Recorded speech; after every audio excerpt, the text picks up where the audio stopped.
বাঁশের গেলা বানিয়েছিল কে? তিতুমির, বারাসাতে।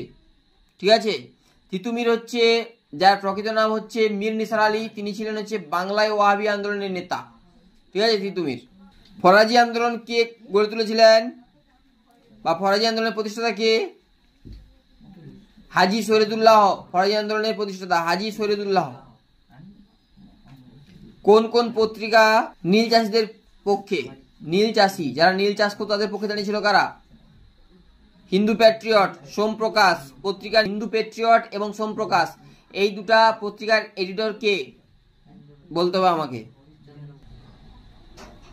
হিন্দু প্যাট্রিয়ট হরিশ্চন্দ্র মুখোপাধ্যায়, আর সোমপ্রকাশ উলগুলানের নেতৃত্ব কে দিয়েছিল? বিরসা মুন্ডা। যেটা মুন্ডা বিদ্রোহ সেটাই হচ্ছে উলগুলান বিদ্রোহ। সেটাই কি বিদ্রোহ? সেটাই উলগুলান বিদ্রোহ, যেটা মুন্ডা বিদ্রোহ। মনে থাকবে তো? নীল বিদ্রোহে দুজন নেতার নাম কি? বিষ্ণুচরণ বিশ্বাস, দিগম্বর বিশ্বাস। 1857 বিদ্রোহ প্রথম কোথায় শুরু হয়েছিল? ব্যারাকপুরের সেরা ছাউনিতে। কে চালু করেছিল?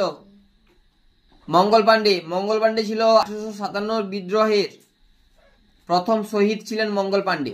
ঠিক আছে, মনে থাকবে তো? মহাবিদ্রোহের প্রথম মুঘল সম্রাট, মহাবিদ্রোহের প্রথম নয়, মহাবিদ্রোহের সময় মুঘল সম্রাট কে ছিলেন? কারণ মহাবিদ্রোহ হয়েছিল কত? 57 থেকে 58 মহাবিদ্রোহ। এবং মহাবিদ্রোহের সময় মুঘল সম্রাট, দিল্লির মুঘল সম্রাট ছিলেন কে? দ্বিতীয় বাহাদুর শাহ বা বাহাদুর শাহ জাফর। এবং তিনি ছিলেন দিল্লিতে মহাবিদ্রোহের নেতৃত্ব দিয়েছিলেন তিনি, এবং হচ্ছে আর তার সাথে কে ছিল? বখত খান, তাই তো? আচ্ছা, এই হিন্দুস্তানের সম্রাট ঘোষণা করেছিল বা ভারতের সম্রাট ঘোষণা করা হয়েছিল এই মহাবিদ্রোহের বিদ্রোহীরা হচ্ছে এই বাহাদুর শাহ জাফর বা দ্বিতীয় বাহাদুর শাহকে হিন্দুস্তানের সম্রাট বা ভারতের সম্রাট বা ভারত সম্রাট ঘোষণা করে দিয়েছিল। ঠিক আছে, মনে থাকবে তো? মহাবিদ্রোহে অংশগ্রহণকারী একজন বীর মহিলা যিনি শহীদ হন তার নাম কি? ঝাঁসি রানী লক্ষ্মীবাই। তার প্রকৃত নাম কি? মণিকর্ণিকা। তিনি কোথা থেকে নেতৃত্ব দিয়েছিলেন মহাবিদ্রোহের? ঝাঁসি থেকে। ঝাঁসির রানী লক্ষ্মীবাই, তার প্রকৃত নাম হচ্ছে মণিকর্ণিকা। তার স্বামীর নাম কি এটা আমাকে বলতে হবে। মহাবিদ্রোহের সময় ভারতের গভর্নর জেনারেল কে ছিলেন? আবার মহাবিদ্রোহের সময় কে ভাইসরয় ছিলেন? এটাও পরীক্ষায় প্রশ্ন আছে।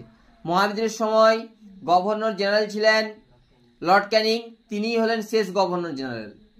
এবং ভাইসরয়, প্রথম ভাইসরয় হবে লর্ড ক্যানিং।